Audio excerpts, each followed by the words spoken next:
Hello everyone and welcome to AC Spotlight. Today I'm joined by Vixie Belle, GM of Pocket Dragon Pub. Welcome, Vixie. Hello, it's lovely to be here. Thank you so much for having me. Oh my goodness. It's royalty. Hello. Practically. Yours has such a fluid flow, and I think mine was slowly shifting back to Cockney. I don't know why. Because that's your default. That's my default. But I think it's great. That's actually not my default. My default is Irish. See, I would have done Irish, but I did Irish yesterday, and I was like, Oh, that's valid. Well, yes. Welcome, Vixie. Hello. Hello. Hi, how are you? Oh, I'm doing fine. Right now, I'm still trying. I am drinking the tears of my players, which is always nice to do. Yes. It's always a free action. But how are you? You've been very busy.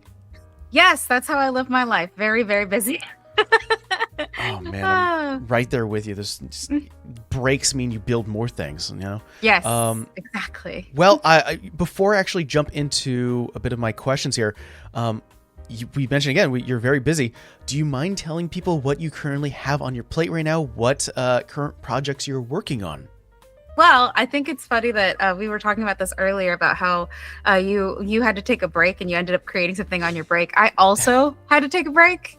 It was like the season for everyone to like, hey, take a break, all right, before you lose your mind. But I did end up taking a break for the holidays, and when I came back, like I did a lot of planning because I have a little producer brain that's like, how do we arrange the things? So the Pocket Dragon Pub has a lot coming up. We are working on two campaigns, this is our first year doing long form campaigns. I'm very excited about that. Both campaigns are actually long form versions of one shots that we ran for our FemGM month, which is something that we run in March for Women's History Month, where the spotlight is on female GMs and the work that they do. So we're welcoming two new GMs. We have Tadana Joy, who's also, I think it's Tadana, I forgot her. It's Tadana Joy on everything. That's what it is. And then OMG Holly D will be coming in to run campaigns for us. And Tadana will be running a campaign called The Secret Ways of Love and Magic. It is our Good Society campaign. And if you love Bridgerton, I highly recommend you tune in. 5 strangers will be looking for romance with just a little bit of magic and the world of Cardinal. Then we move into OMG Holly D, who will be running The Fabric of Time, an orbital blues adventure. So think space western where things aren't always what they seem and the only constant is love. I feel like our theme for the Pocket Dragon Pub this year is going to be love and romance. I don't know why. Are all these coming out on February? What's happening? No.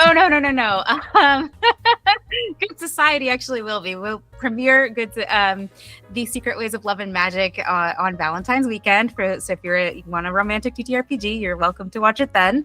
Always. And Orbital Blues will actually be opening FemGM month in March because we are doing it again this year. And we'll be inviting female GMs from all over the place to come and sit at our tables and run some games for us. So yeah, those are our major projects at the pub. We have a lot. We usually are running a lot of one-shots in between, and we are planning big things for Gen Con. I'm actually particularly excited about a game that I'm running called Oh My Chorus, which is basically, it's a game about music and the power of music and art in society. And the players will all be bards. Oh, Oops All Bard Party. Heck yeah. Oops All Bards Party. I'm so excited about it. Yes. But yeah, and then I'm also doing a lot of advocacy work now because we ran an event back at PAX Unplugged called Power Word Unity that Arcane Circle was the sponsor of. Thank you for that. And the goal of Power Word Unity is to create a safe space for networking between BIPOC creators and really opening up the floor to showcasing BIPOC creators and what they can do, and shedding light on BIPOC-led AP channels because I see a struggle to find them, and I really want to focus on them and say they're here, they're out there. There are so many. Pick your flavor, of whatever genre you like. We ran it at PAX Unplugged, and it was a huge success. And we're hoping to do more of those events. We are going to have one at Gen Con, and we are looking at putting one together for PAX East as well. So those are just some of the things that we're working on. I've got a lot of stuff on the back burner, but I don't announce things until they're pretty much ready to do them. So that's where we're at. I think I gotta remember what it is, but that's so fun. There's another actual play creator that I talked to. His name was Andre, and I believe he was part of Rumble Roll, if I'm remembering that correctly. And if not, I super apologize. But regardless, I will correct myself. There would be a text somewhere. He does a lot of ttrpgs and story written, sort of focused on his culture, which is the Philippines. And there were a lot of amazing creatures. So the fact that you are building a space where like these unique ideas that probably don't get a lot of it, or definitely don't get a lot of attention in mainstream, whether that is through just sort of standard media channels or through the stories that we're currently regurgitating constantly, is great. It adds a lot of flavor to a game that is 50 years old now, and just TTRPGs in general. So in general, that is some amazing work. And for sure, sorry to add on that, the Power Word Unity also led to the creation of the BIPOC Spotlight List, which is actually exactly that. We focus on showcasing BIPOC content creators, BIPOC APs, BIPOC Discords, BIPOC publishers, and BIPOC. These are all BIPOC led. So you have something for everyone, and that includes games like, games that are focused on culture like the Philippines. You also have games like Streets of Jade by my dear friend James Mendes Hodes, which is more focused on, I think it's East Asian or South Asian culture, something along those lines.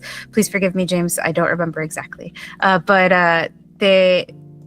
And then you also have games like Mazeborg that focuses on being an Aztec, like the perspective of the Aztecs as they're being conquered by the Spanish, which I think is really cool. But yeah, so there's so many different games out there that focus on that, to your point. Have you ever heard of a Coyote and Crow? Yes, I have. Yes, I have. And I'm really excited because I'm working with someone on running a Coyote and Crow game. Yes.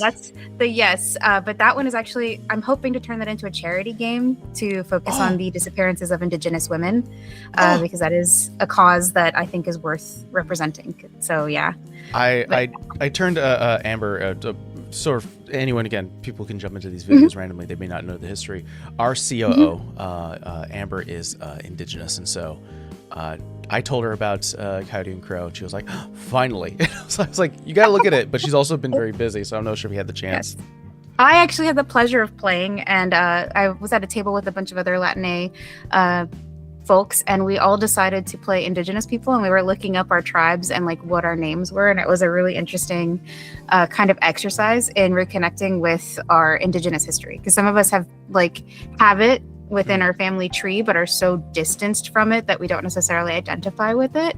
So it was a nice way to kind of rediscover this aspect of ourselves that has sort of been lost.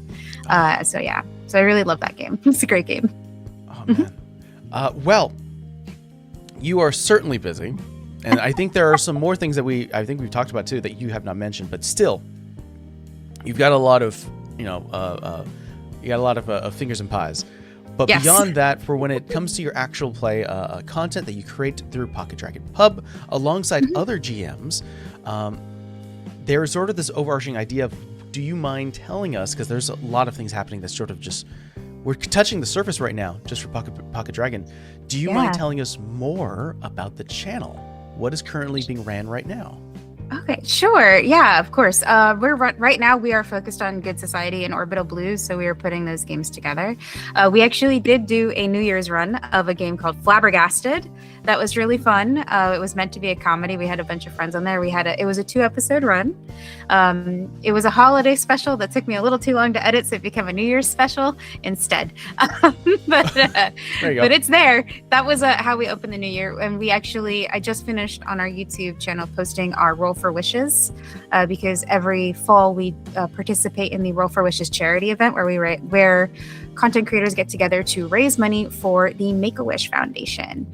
And I think we did a suite of games throughout the month. I think we did 5 in total, with myself as a GM and a bunch of other guest GMs as well. So those are that's what we're doing right now. But yeah. There's this interesting concept I know for TTRPGs, is that there's sort of a love for storytelling and writing and sort of building out this world.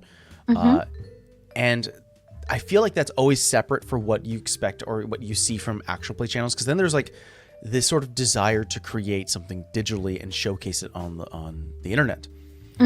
There is a lot of work that goes underneath it, like getting your videos right, the audio right, getting sure that the thumbnails are created, that everything is so. And that's sort of, and if you enjoy that, which generally I met people they mostly do, there's like a love of creation. So I already know you very much for that. You have such a big love towards the ttrpg industry. Was there always interest in content creation? So I think I got into content creation because of D&D. Like it was always there in the periphery, right? Because I think I've always had a love of storytelling, but my storytelling when I was younger in high school was more comic book focused. So I was a Sailor Moon girly, so I got super into manga, and I wanted to draw manga, and I wanted to be super cool, like all these manga artists that I follow. And so I actually have like a whole set of comics that I drew in high school. But yeah, it ended up essentially the way that I got into like actual content creation in this format with like YouTube and Twitch was because I played a D&D game with a GM who just created a mesmerizing world. And I got so into it. It was my first time playing D&D.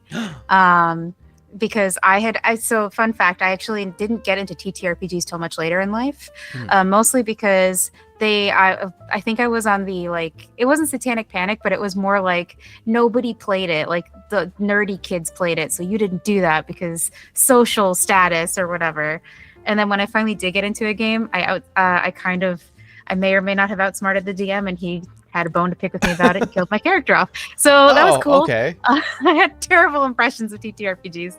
And then I ended up, during COVID, a friend of mine was like, I'm going to run a virtual game. We have nothing to do. We're all shut up inside our houses, you know? And that's kind of how that worked out. So that was my first run at D&D, and he had created such a beautiful world. It was a world called Thrym, and it was set in like the Feywild, and just... it was such a compelling world, and we started to tell such a compelling story. And I was from a film background at that point. I had gotten into film and was really like into creating, but felt like, and I was in LA, but had like COVID, so I couldn't talk to anyone. There was no way for me to get on a film set to do anything at the time because, again, hadn't even begun to network, couldn't network, a bunch of nonsense. But and I said to myself, I was like, this would be really great if we went live, if we did this live. And this, I already knew about like Critical Role. It wasn't like I felt like my idea was new or groundbreaking. I literally just really wanted to tell this particular story. And then my brain went into, what if we told more stories like this? I never worry about whether or not my ideas are original. I'm just like, oh, somebody's already probably doing it, and that's fine. I just really want to do it too. Like, can I join you? Yeah, there's this idea that actual play channels, and some of them do, but there's this idea that everyone has to tell their stories in sort of this unique way, which is, I always see that as sort of weird because no one can tell a story like you can. And that's kind of what I tell a lot of GMs, and they're just like, well, every story's been told. And I'm like, yeah, everyone's ran strawed. Yes, I get it. But no one's ran strawed like you. Yep. You make the weird decisions, and there's always that off the cuff improv moment. And it's really interesting that one of my questions that I usually ask most GMs on AC Spotlight is, where did you start in terms of like, were you a player and you graduated from the GM seat? And you already answered that. So you essentially started as a player and then slowly saw or found your way into the GM seat. I did.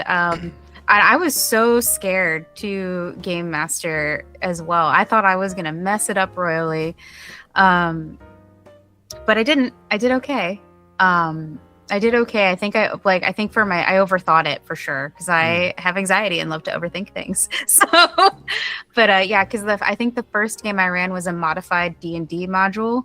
I do that a lot. I'll take like something existing and just modify it because I'm like, I don't like this. Throw this away. Blah blah blah. This is a guideline, and just move stuff around till it's something that I'm happy to run.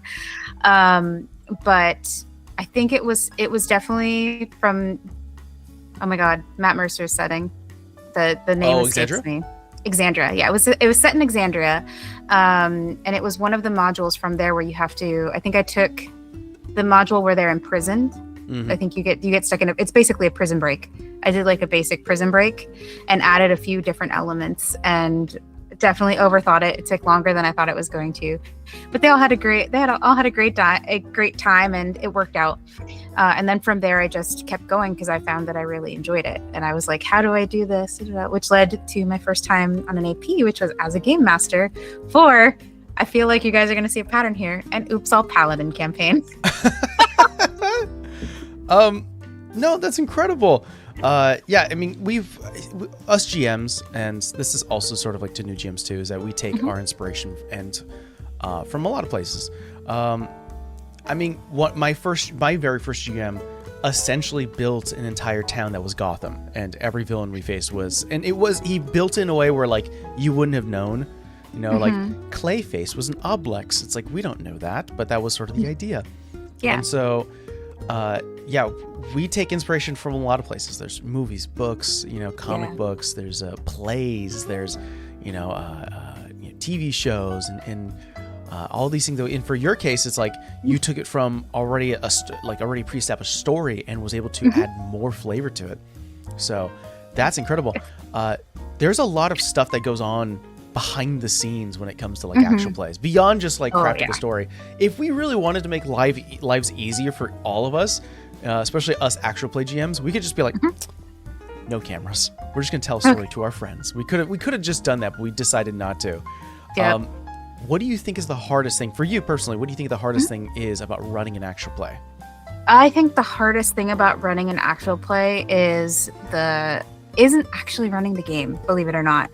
I do think that it's not easy. I think you have to be a bard on some level, a bit of a performer, especially as the game master, because you are the anchor for the show, in my opinion.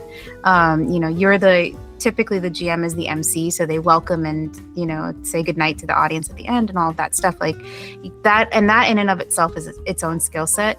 I think the most difficult thing is having to wear that hat and wear the producer hat, because a lot of the game masters I know also do their own tech, myself included, and it's really hard to keep an eye on the technical stuff and be in the game.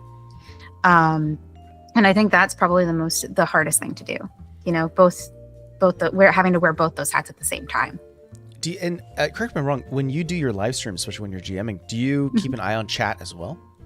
I do, but my response time as like myself is usually delayed, because I obviously can't do both things at once. I have to wait for a moment when these two characters are role playing and I can listen and type at the same time, but yeah. And I mean, obviously, like it's a little easier with OBS because you have the chat right in front of you if that's what you use to stream to respond. But at the same time, you have to, like, for me, I always prioritize the story. So it's the chat becomes secondary and the tech, tertiary, because the tech comes second. You got to make sure shit works. Sorry. No, it's fine. It's this unique idea that it's something that GMs should know, people should know when it comes to like doing your own actual play. There's people who are like, I'm just going to do it because I saw Critical Role do it. It's like, yes, you can. That's a great inspiration. They built the foundation for you to go, great, I want to do that and tell my own stories. But it is sort of something that people need to keep in mind of, it's not just you with a camera telling stories. You got to make sure that the audio level is there. There's sort of this like, behind your head, there has to be the content creator who goes, well, people are going to click out if they can't hear anyone, or people are going to click out if all of our internet is, our resolution is too high and it's draining too much bandwidth, or whatever it may be, the bit rate's too bad. Right. There's a lot of things that happen in the back end that not a lot of people think of, which I think is really important to mention. So right now, when you started off Pocket Dragon Pub, you got your players and started to play. How did you find your players? So the Pocket Dragon Pub is like, if ever there was a story about failure, how the Pocket Dragon Pub started would be that story. So if you're starting your own AP, I want you to know failing is okay. It's very much learning from those mistakes and coming back from them, because when I started the Pocket Dragon Pub, I just grabbed the first people I could find. I was like, who can I ask to be on an AP? Oh my God, whatever. What about the table I'm already playing with?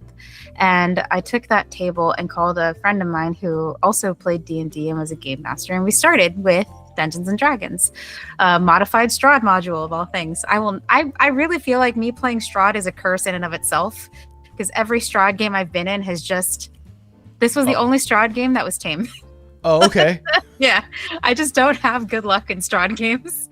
But the long and short of it is he ran a modified Strahd campaign, and the game itself wasn't bad, but I ran into every issue under the sun.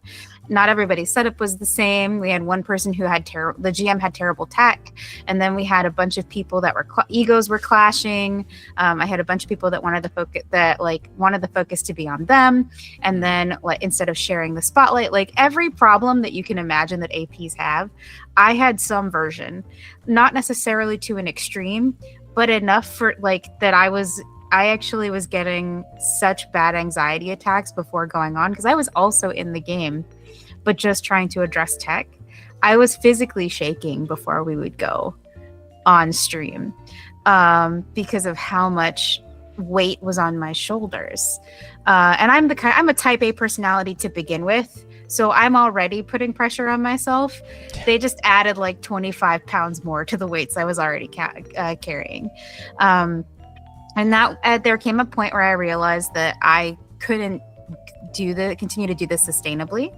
I had people, and I think the breaking point for me was we had replaced the first GM with a new GM, and the new GM, we have a term in the industry, in the entertainment industry, for this type of personality. It's called a diva. I'm from LA, I get it. Yes, they were not pleasant to work with. Oh boy. They made everybody's lives tough, and I have a very hard line around treating my crew badly. Mm-hmm. And I had a couple. I have a small technical crew. It's not a lot. It's 4 of us that are doing art and stuff. But at the time, I think it was 3 of us, and my tech director, because I actually did have someone handling tech separate from me at the time, came and told me that the GM for the game had essentially treated him very poorly. And I was like, oh no, we're not doing that. You can be a lot of things, but you don't get to be mean to my crew. And that conversation went south and ended in me going, you don't have to be on the show anymore. Again, in the entertainment industry, I wrapped him indefinitely. Yeah. Goodbye. But and that led to the table ultimately falling apart, because people had feelings about that, and how dare I put my producer hat on and make a decision because they felt it should be more collaborative. It basically brought forward all the mismatched perspectives that we had about what this AP should and would look like. And I took away from that the fact that you have to be careful who you put at your table. If anything, for me, it made me more keen on safety tools and really made me focus on the personalities that sit at the table, because this was such a horrific experience for me. But I took those lessons from that and okay, we're ending this game. The game ended, the original game. It was called Blood Red Bedlam. And I was like, I need to take some time to figure out what I want to do here. Do I want to continue? Is this as far as I go? Do I just go, I tried it and failed and that's it? I'm really happy you didn't stop. Yeah. No, I didn't. I was like, okay, so fun fact. I didn't stop out of spite, because there you go. Yeah. My God. Yes. I've said it numerous times that spite is such a great motivator. My entire life is built on spite. So I had another friend who was at that table who was they were also an actor, and they were a member of the table because they were excited about it. And just that entire table sort of left me feeling like they thought I couldn't do it, and that made me upset. Especially when that friend that I was talking about went to another person that does podcasting and started doing a D&D podcast with them instead. Essentially kind of taking the ideas that I had and putting them in their own podcast. Yeah. And it's not that I'm not saying that anything was copied. I just saw it as oh, you don't think I can do it. Yeah. You don't think I can do it. You don't think I can do it as well as this other person. Right. And I said, cool. bet. and, and I came back, I reevaluated. I was like, and I started doing research. I'm not going to lie, like content, as far as content creation, really getting into the nitty gritty of like, how do I succeed at this? How do I put this together? And because I had a film background, I brought that experience into the mix too, because I've directed and produced short films. And so I was one of those people, like, it's funny how many people will look at you sideways when you bring up, I need you, like an NDA and of like all of the paperwork that's normally associated with a short film project. Yeah. People don't think about that in content creation. It's like, why do I need to sign an image release? Because I don't want you to sue me when I put your face online. You know, things like that were things that I brought to the table. Obviously, I've modified that over time. But yeah, so I came back, restructured, really started getting out there and talking to people. If nothing else, I will say it spurred me to go talk to people, to find my niche, to find people who are really passionate about ttrpgs and wanting to do it. And at the time I was living in Burbank, and I found this place. I found a place called Geeky Teas that now everybody knows about. And they happened to be running a little a meeting for ttrpgs. At the time it was called Story Games Glendale, and now they're Story Games LA. And that was where I played one of my first ttrpgs. I think my first one was For the Queen, and my next one was Raccoon Sky Pirates. But yeah. It's so interesting that even non-AP tables, there's a, I mean, let's be honest, any game that you're playing with a group of people, you're playing with a group of personalities, and yes, everyone is the main character of their own story, which is fine. You know, everyone, yes. you look out for yourself, got it. But they're much just to talk about when it comes to like, you are collaborating. This is a collaborative storytelling game. Meaning that you need to put a little bit of that ego aside. And I think the problem I see most often than not is that you take these sort of subtle egos and personalities that on their own are fine. You know, I've met people who are up like, man, you'd be great. Probably not on camera, but you're such a fine person. And then exemplify that the moment it's like, okay, now this is a production. This is something that could be seen and viewed. Yes. And there is something to say about content creators like ourselves, who, when we do produce something, it feels good. You know, it feels good to see the video go live and publish. It feels great to see the live symbol and the Discord bot to show everyone that we are going. It's definitely sort of, it adds a little bit to sort of that, like for me, I have to create. And I think the way that you sort of described yourself, you have to create too. It's in our nature. Yes. And it's just a shame that sometimes you see these personalities that are then exemplified and sort of ushered further and kind of like stretched out. And I'm really happy, though, that even through that experience, as sort of, personalities started to clash, that you decided we're like, hey, it's fine. I'm going to take this concept and I'm going to take what currently is happening beyond it and just build my own, which I fully admire. That's always nice to see if someone, it's, we got an underdog story and I want to support it. Hell yeah. Thank you. Yeah. I mean, and I think at the end of the day, like, it was because I'm reading a book called about your why. And I think my why is just that passionate love for storytelling. I wanted to keep doing it because I loved it. And I loved this format. I love telling stories for people. I love sitting at a table. Don't get me wrong. Like, there's a casualness to sitting at a home table with friends and just really having that, like, low effort, I would say. Like, you don't have to put makeup on. You can just have like a graphic tee and like be this character with some minis and some friends. But I also think that I enjoy the performance aspect of it too. Like, coming on there being this huge personality and embodying different characters. I find joy in that. I've talked about this before. I feel that GMs, we are vampires. We are emotion vampires. We love to surround ourselves in player emotion, whether that is anger, that is sadness, happiness, even a player who currently is like getting frustrated because they don't know the answer to a puzzle. For us GMs, we're just sitting there going, yes, I stumped you. And just like, we're just vampiric with that nature of like, yes, give me more emotion. Yes.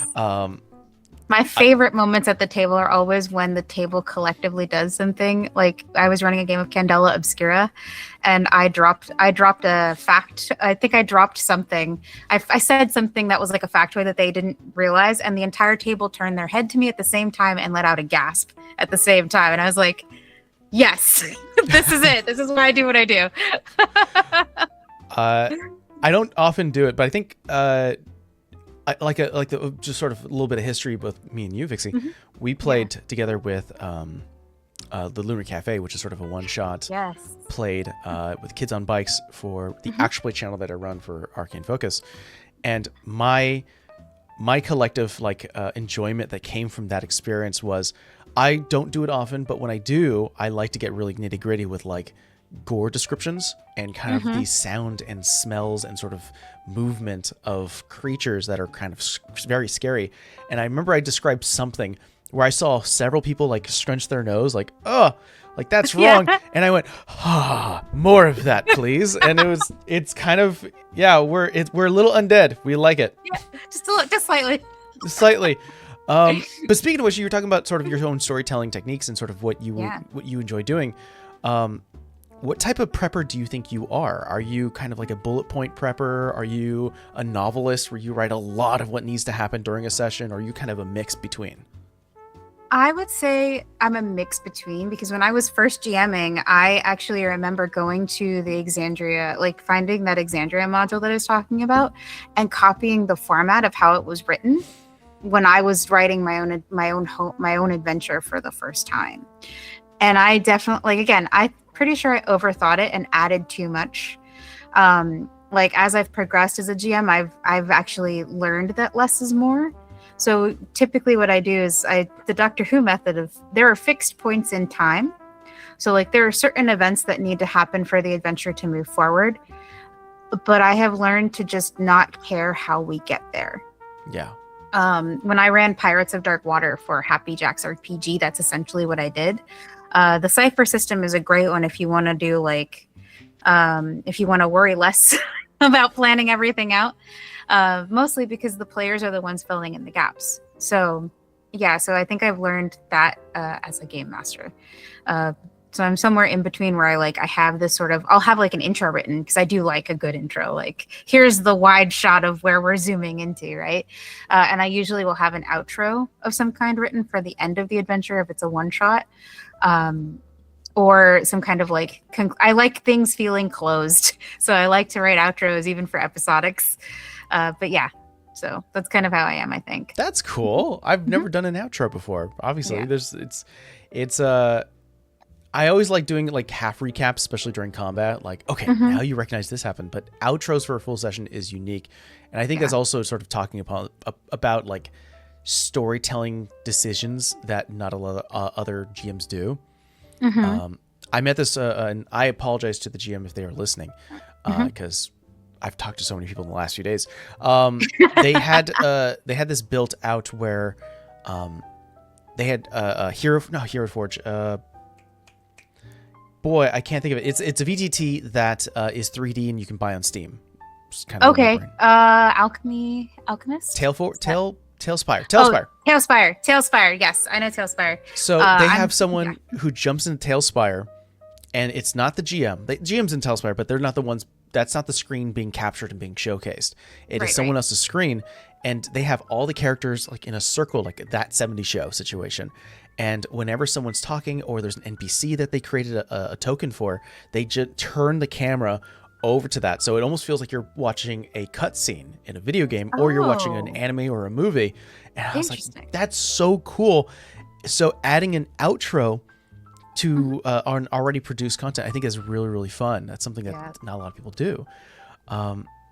You did mention too, when it came to like your story decisions and sort of story structure, I've seen storytelling differs from GM to GM. You know, there's arcs. You see some GMs sort of build campaigns through arcs where, you know, there's like the little pockets of stories that kind of come to a nice conclusion, but overall contribute to the main story. There are some that just give you a one long line of like just the longest story you can experience, and it is a marathon. And there are the few that just do mission to mission. Do you have a preference, or what do you see like your most like, how do you tell your stories? Are you an arc person? Do you tell one straight story? I really, I think I think I lean into improv storytelling, which lends me to, especially for episodic stuff. I like to build stuff around like what my players are doing. But I think as far as whether or not I like to tell small short form stories versus one long story, I think I'm one long story, but I like hiding the fact that it's one long story. I like watching my players put the pieces together as things come, like as the threads start weaving together to kind of create the narrative, you know. I kind of take advantage of the player's curiosity, and I'm like, yes, you want to look here, come look, you know. So and like there are stories that are very simple. I do think that like sometimes less is more. I actually was talking about this last night on another show. Sometimes you just want to slay a dragon, and that's okay. That's your one shot. That is totally okay and fine. You don't need to build this like ultra complex, super layered villain of any kind. You could just fight a dragon and have that be interesting and fun. It's all in how you tell the story. Yeah. I like to do this thing where I've told the story before on our TikTok as a bit of a GM tip, and that is, yeah, to your point, you don't have to make a villain who is super complex and has, you know, their shadowed fingers in every, you know, section of the kingdom or whatever it may be. Yeah. The reason why I say that those are fun, but they don't build a lot of story behind it. Because they're working in the shadows. The complex villains usually have complex plans, or they're smart enough to not get caught. I love simple villains for that particular reason. Like here you mentioned, like, let's just kill a dragon. Because there's such a complex ramifications of simple villains. They're the ones who are getting the headlines of giants, you know, killing and slaughtering farmers and stealing their cattle and eating their crops. It's like, okay, that's very simple. Why are they doing it? Because they're hungry. You know, what do you have to do as players? Go out and take them out. But the complexity that goes around it is, what happens in a society where there probably is a big farming village and they all go asunder? Everything else is starting to starve, and maybe the players start to see, you know, cities start to cry out, like, you know, not to mirror real world stuff, but like food is costing more, or maybe it's scarce. You're touching on something that I do a lot in my games that I think it's not done enough, or at least it's the players. So I seem to surprise my players when I introduce consequences for their actions. Yeah.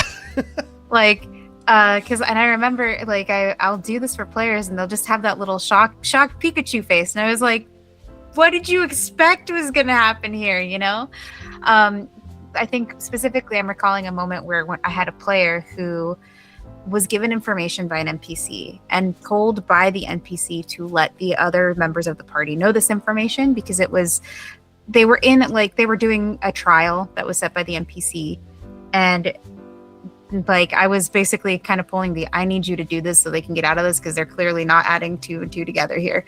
And that player, I think he told me after in our session, we do a debrief after my games. He told me after he actually misunderstood, but I was like, but it was such an in-character choice. I was like, I wasn't upset that you misunderstood. It was a very in-character choice for your character.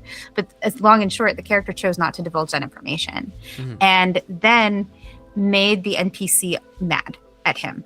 And like it ended in consequences for that character. Like that character, and I think ended up in some kind of mental prison where he was actually isolated from the other characters, and they had to like continue to figure things out for themselves, which they ultimately did. But like afterwards, he was like, "Yeah, I wasn't expecting that," and I was like, "Well, yeah, you kind of did the opposite of what they asked you to do and upset them. They're very this was a very much lawful good, like how dare you kind of NPC." And it's just interesting I think that's a very interesting thing, you know. So, yeah. There's complexities for simple villains, and I think it's also good to tell GMs of like, hey, yeah, you can build something super simple, and it doesn't have to be complex. It doesn't have to be original. The Mind Flayer's attacking. It's like, okay, why are they the only one? And then you start to ask questions behind the scenes, and you go, okay, well, why is that the case? And you start to build on what that means. I have this thing where I do play. So I run like 3 games a week, and one of my players, they are an amazing role player. However, they are also a professional GM, and they can't help it. I understand they can't. I can't help it as well.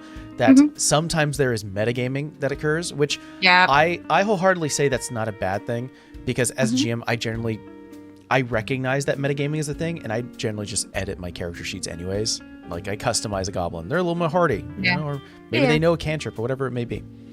And so I remember having a character who was very metagaming with sort of the situation, and it had to deal with like an outer deity. And it was an object or a sliver of this deity that was on the material plane. And they were like, don't trust this deity. Don't give them anything, because they sent out avatars to go collect this object. And the players had the object. And so it became like, it was made apparent of who they were dealing with. And of course, in game, they should not know. But they can't help it. And so they were like, don't do it. They're evil. And I was like, maybe.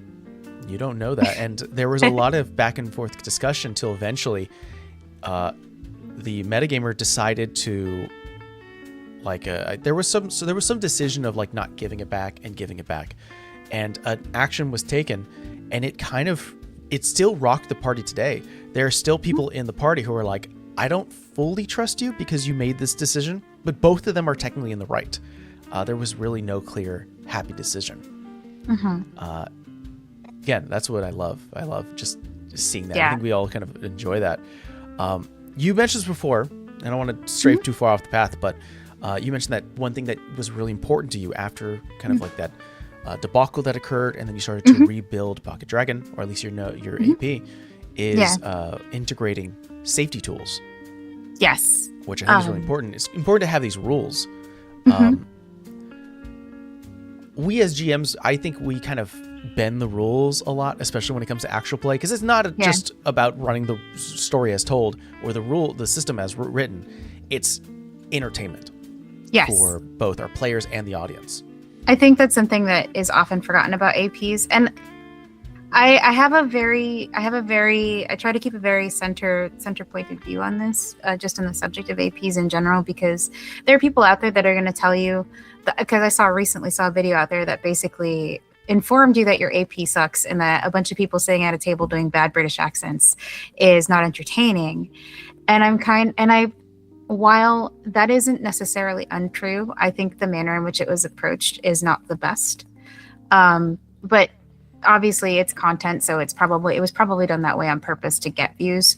But my point in that is, when you are deciding to go into content creation at any level, I think it's important to understand that you are now participating in entertainment. And when you're participating in entertainment, there is a certain level of quality and of performance that you have to meet. Like, it has now become a performance. You are now entertaining others, and there is stuff that comes with that. It's funny. I'm thinking of when Jafar decided he wanted to be a genie at the end of Aladdin, and Aladdin's like, cool, you get to be a genie, and everything that goes with that. Yeah, you don't realize, you see the surface. They see a lot of the surface of like these very famous content creators, and they go, that's what it is when I turn on the camera. It's like, no, not really.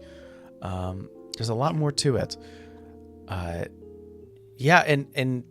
there's this, especially when it comes to like storytelling, and you want to make sure that you're just telling the most engaging story possible, you do bend the rules a little bit. Not everything has to be as rules as written, which is why I full-heartedly believe that 90% of actual play GMs are rule of cool. But with that in mind, is there a rule at your table that is written in stone? Written in stone for me, the one I often say that, I say this a lot, I have zero tolerance for poor player behavior. So that's like my one thing that's written in stone. If you're going to be a dick, I'm going to throw you off my table. Like, I don't, in my mind, I'm like, I'm too old for this shit. You want to act like a child, you can go act like a child elsewhere. Like, and I mean that in the kindest way. I have zero tolerance for people who don't want to have fun, who don't want to engage in the game or getting hung up in their own issues, because that's not what it's about. At the end of the day, it's a game. It is not therapy. It is not in any way, shape, or form anything other than what it is. It is a game where you can tap out for a while, have a good time, and come back feeling like you had a good time and have like a cool new memory of this really awesome thing you did with your friends, And if that box, if you somehow manage to miss that box, probably not the best table for you. So, I've run into that twice. I've been very lucky, and I've acknowledged this to like our COO Amber and other people as well.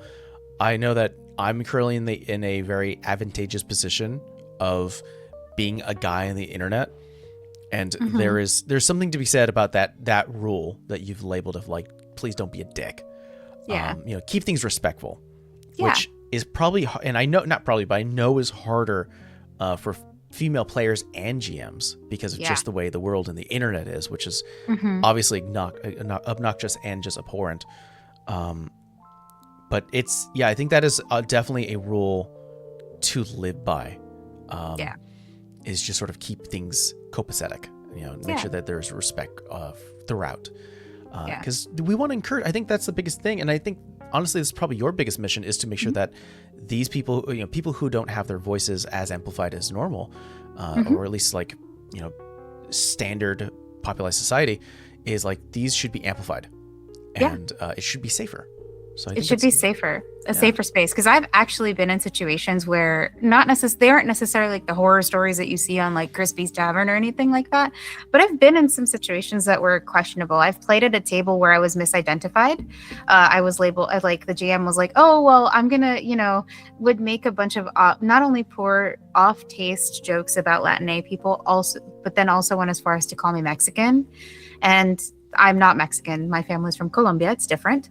Yes, but yeah, there's a difference. Like it's same as with anyone else. Like you don't want to assume anyone's cultural identity. And I told him, like I called him out in that moment. I was like, I'm not Mexican. Please don't call me that. And it was a very awkward situation.